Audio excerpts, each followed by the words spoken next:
Iran had already earned the dream. Then war almost took it away. They qualified for the World Cup, learned the group and started preparing for football's biggest stage. But once the conflict deepened, Iran's tournament stopped looking like a football trip and started looking like a political crisis. Now, somehow they are still going. Hi, this is Cyrus Fernando with FNTG, From Nothing to Glory, which finds a human side within the story. Iran did not stumble into the World Cup. They earned it in Tehran against Uzbekistan. The game kept slipping away. Iran went behind, fought back, fell behind again, and then Mehdi Taremi pulled them level for the second time. 2 goals from Taremi, a 2-2 draw, a place at the 2026 World Cup. For most teams, that would be enough.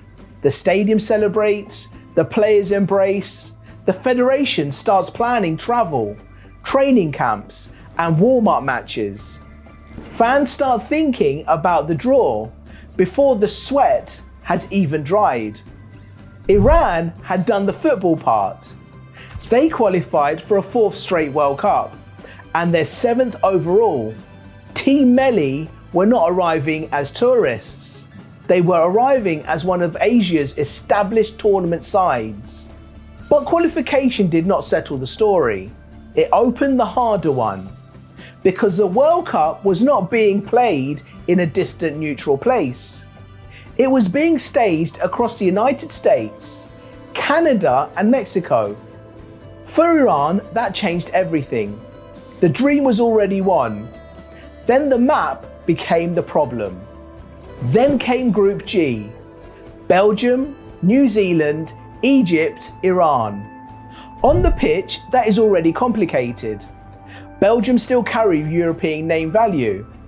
Even when they're not at their peak, they have players who can punish the one bad pass or one slow recovery run. New Zealand looked like the match Iran should target. That can be dangerous because expectations become pressure. Egypt bring Mohamed Salah, tournament experience, and fan base that threats every World Cup game like a national event. Iran had football questions to answer.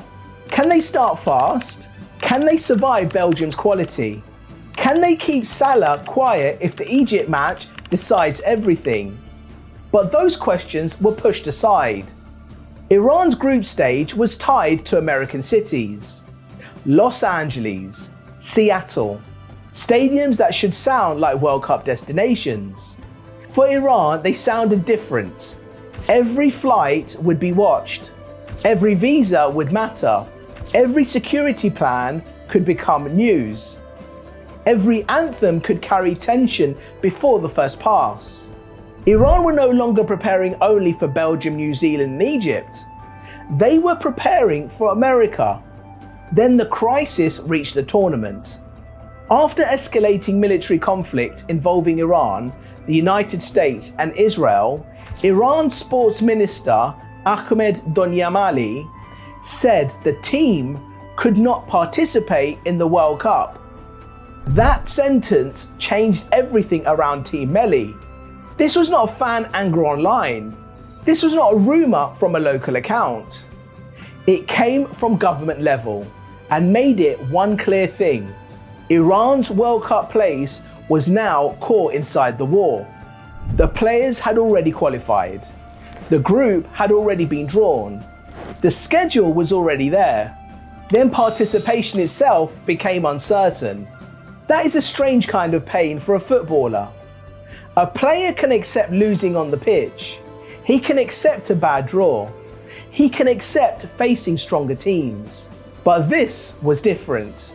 This was the possibility of losing the World Cup before the first whistle. Imagine that dressing room.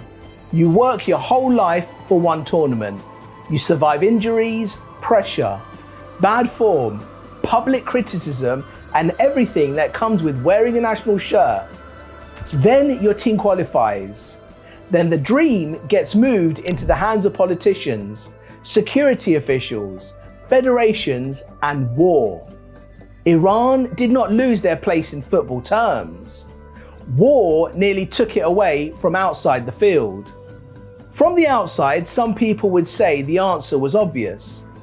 If the host country is part of a war against you, don't go. But football at this level is never that clean. If Iran walked away, the cost would not fall on one official. It would hit the federation, the players, the staff, and millions of fans who had already imagined their country at the World Cup. There could be FIFA consequences. There could be financial penalties. There could be arguments over replacement teams. There could be pressure from every side. Then there is the cost nobody can measure properly. A World Cup chance does not come back for everyone. Some players may never be fit at the right time again. Some may age out. Some may lose their place. Some may never qualify again. For them, this is not abstract. It is the tournament they chased as children. That is what made Iran's position so brutal. One path meant entering a World Cup surrounded by war, protest, security fears, visa problems, and diplomatic pressure. The other meant surrendering the stage they had already earned. Neither path protected everyone, so the story did not end with one statement from the sports minister. The pressure kept moving. FIFA had its view. Iran's Football Federation had its own reality. The players still had a place in the competition. Slowly, the story shifted. Not simply, Iran can't go. Now it became Iran are going. But they want guarantees before they walk into the storm. Then Iran Federation shifted the story again, saying it would definitely participate in the 2026 World Cup, but only while demanding that the host take Iran's concerns into account. It showed how tense the conditions had become. Iran wanted guarantees over visas, guarantees over security, guarantees over how players and officials would be treated, guarantees over the flag and anthem. From a distance, that can sound ceremonial. At a World Cup, it is not. A flag is not just fabric.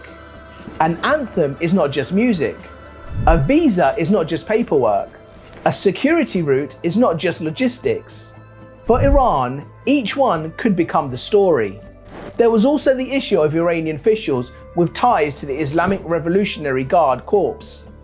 That raised visa concerns because the United States designates the IRGC as a foreign terrorist organization, while Canada lists it as a terrorist entity under the criminal code.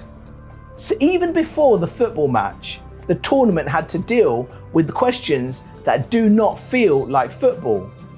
Who gets into the country? Who travels with the team? Who counts as a football official? Who becomes a security issue? For most teams, World Cup preparation means formation, fitness, injuries, and friendly matches. But for Iran, the checklist is heavier. You have visas, security, treatment, flag, anthem, officials, and political risk. That is not a normal build-up. That is a national team trying to reach the pitch while the world argues over whether it should even arrive normally. The players do not choose the war. They do not choose the host country. They do not choose the visa fight. They do not choose the argument over officials, securities, flags, and anthems. They qualified as footballers. Now they have to arrive as symbols. That is the unfair weight of international football. A national shirt is never only a shirt. In Iran's case, it carries pride, anger, grief, loyalty, protest, and pressure at the same time. For fans inside Iran, Team Melli can still be one of the rare things that brings people to the same screen. For Iranians abroad, especially in North America, the feeling may be more complicated. Some will support the players and reject the politics. Some will see this team as national pride. Some will protest the federation. Some will feel torn because the people, the government, the country and the players do not all mean the same thing. That is why Iran's World Cup crowd may not sound normal. Even support could feel divided. Even silence could become a message. Even a cheer could carry more than football. And inside all of that, the players still have to play. They have to keep shape, track runners, defend the box, stay calm after mistakes, take one chance that might come. The politics are huge, but once the whistle blows, the ball does not care. And football still matters. This can get lost because the political noise is so loud. But Iran do not qualify as a headline. They qualify as a team. They have experience. They have structure. They have players used to hostile stadiums and pressure matches. They have a football culture that expects them to compete, not just appear.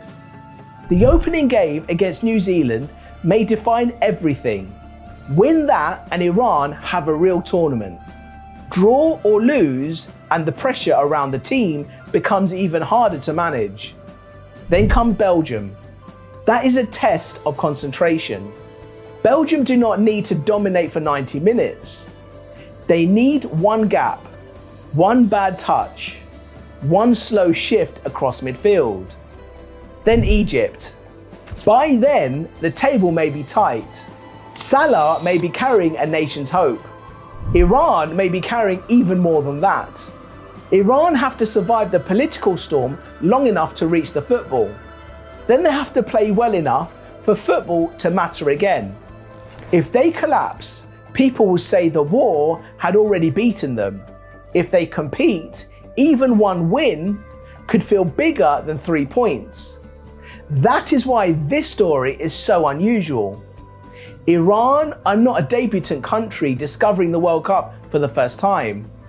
They are not a fairy tale qualifier from nowhere. They are a team that qualified, watched war turn the tournament into a crisis, heard their own sportsministers say participation was impossible, then saw the football side push forward anyway. War almost forced Iran out of the World Cup. Now they're going anyway. That does not mean everything is solved. It does not mean the danger is vanished. It does not mean every Iranian fan feels the same way. It means the dream survived long enough to reach the plane. The World Cup sells itself as a celebration, but sometimes it becomes a mirror.